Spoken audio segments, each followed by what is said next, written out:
Olá aos estudantes aí do concurso de técnico ambiental. Vou explorar um novo artigo que eu acabei encontrando a partir do último texto discutido aqui, que tratava dos ecossistemas brasileiros, né? E nesse artigo ele fez referência ao artigo que eu vou explorar agora, que trata mais especificamente da questão do estudo de impacto ambiental, das consultorias que realizam esses estudos, dos órgãos públicos que avaliam e fornecem as licenças ambientais, e, e esse artigo faz uma crítica a todo esse processo. Bom, quem escreveu foi a Valesca Oliveira para o blog Ecodebate, e esse artigo foi publicado em 2012, e basicamente a autora ela apresenta um tom de indignação nesse texto perante todo o sistema, né? Todo o sistema por detrás da elaboração desses relatórios, dessas avaliações, de quem faz parte dessa elaboração, de quem avalia, da metodologia utilizada nesses documentos, né?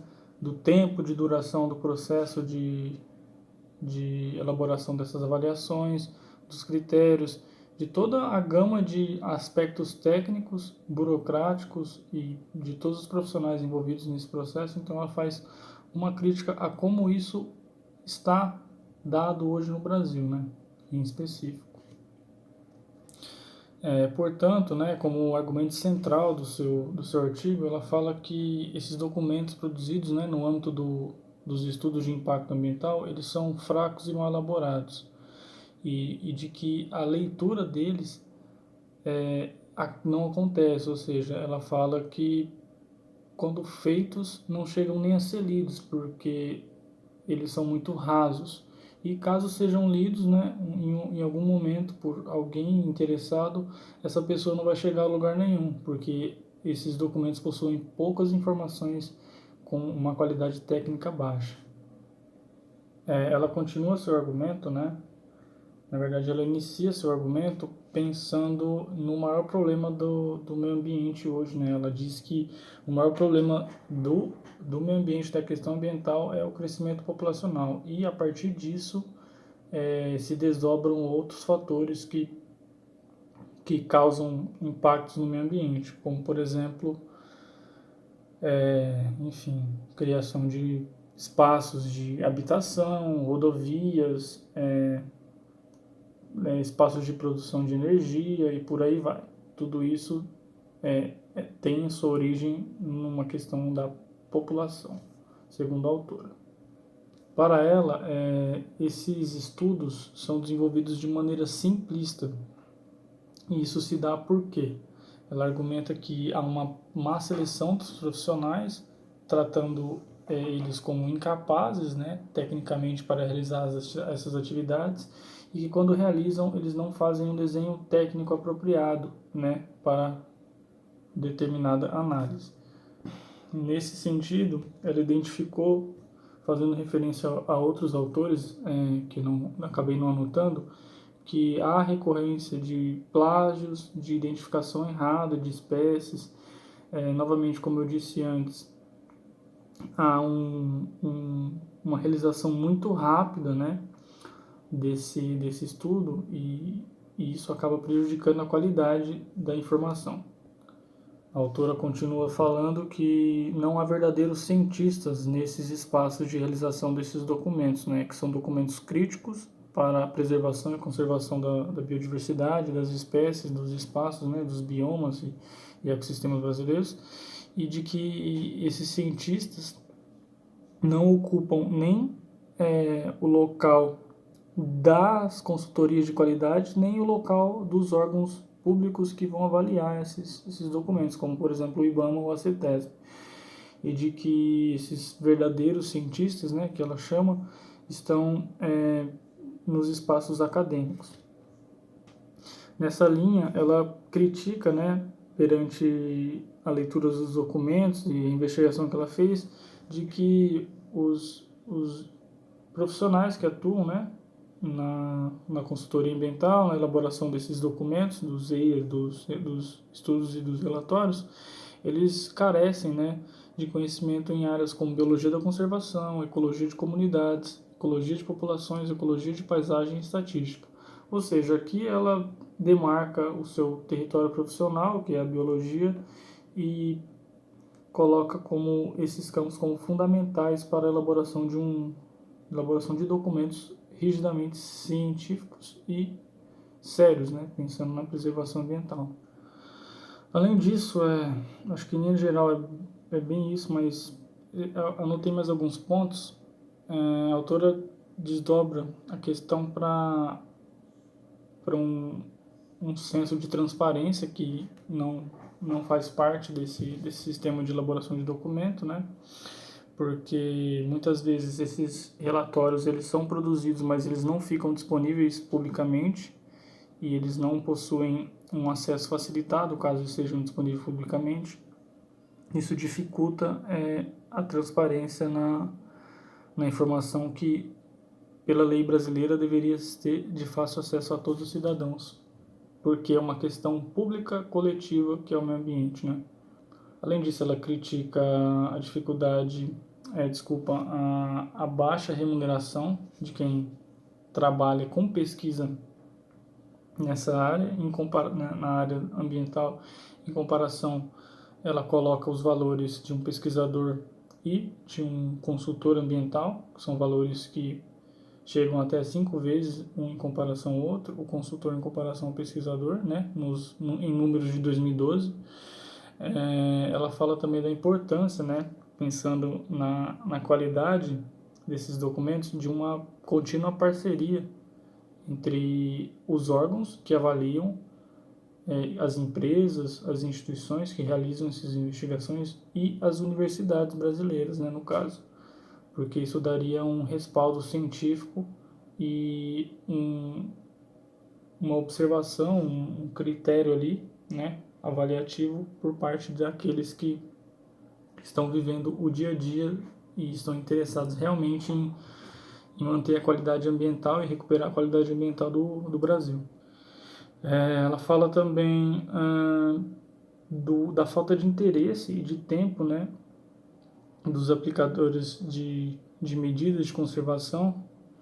No caso, falta interesse em realizar uma pesquisa de qualidade, né? Falta interesse e tempo, né? Porque muito do que ela explora no seu artigo diz respeito a o que é a pesquisa de qualidade, né? O que é a ciência de qualidade. Ela fala, citando outros autores novamente, que uma pesquisa de qualidade ela precisa ser longa, porque ela demanda muitos testes, testes que demandam idas a campo em longos espaços e tratando do campo dela, que é a biologia, e do estudo do meio ambiente, lidam com espécies que são raras, que não frequentam num curto espaço de tempo determinado espaço, que precisam ser reconhecidas, né, durante a elaboração desses relatórios. Então, tudo isso demanda tempo, demanda recursos de pesquisadores, demanda investimento por parte da empresa que está contratando esse documento, né?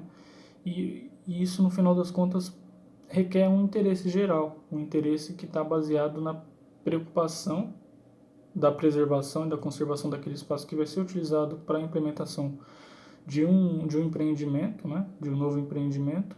E isso foge da realidade, da lógica do capital, porque o interesse é o quanto antes ter aquilo produzindo e gerando mais valor.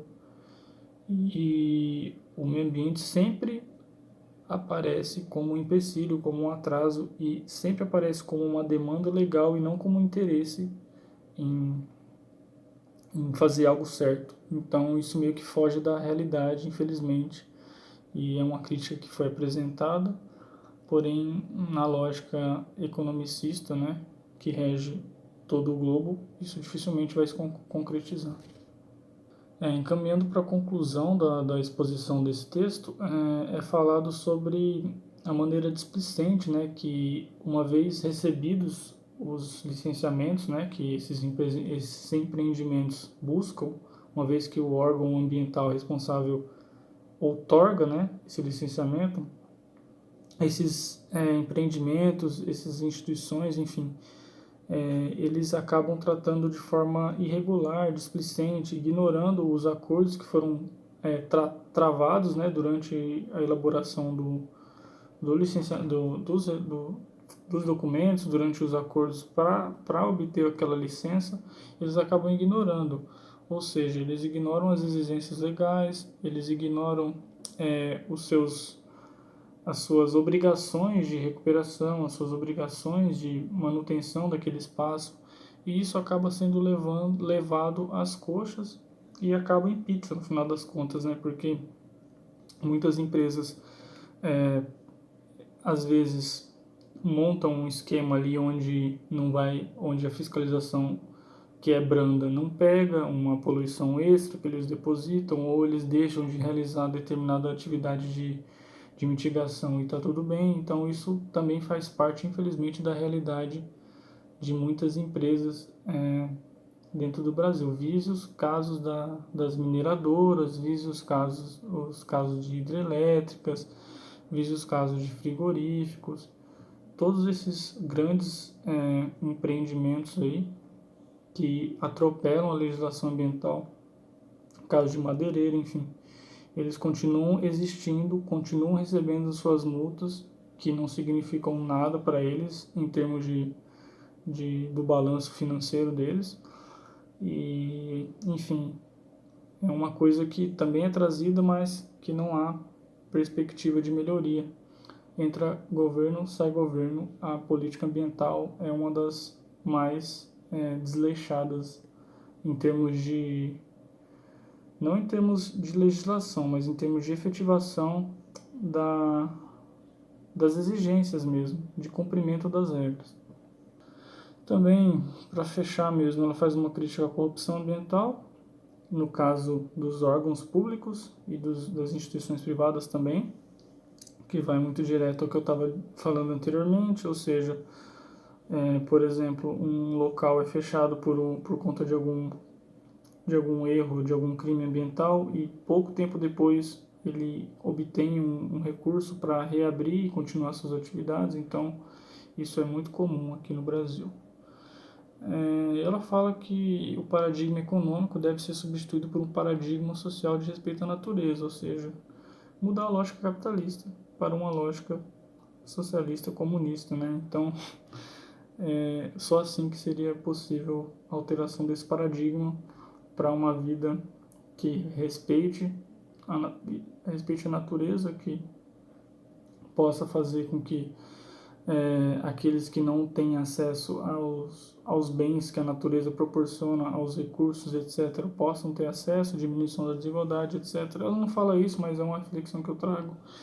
E uma crítica que, infelizmente, foi observada durante a leitura é um tom supremacista, diria racista, nazista, presente no texto, onde ela coloca que, num dos trechos do texto no final, ela fala que uma das possíveis soluções para a questão ambiental no Brasil seria, por exemplo, remover o dinheiro, que na época, né, a questão era Belo Monte, 2012, deslocar o dinheiro investido em Belo Monte e realocar ele em políticas de redução da taxa de natalidade no Nordeste. Ela colocou bem específico isso.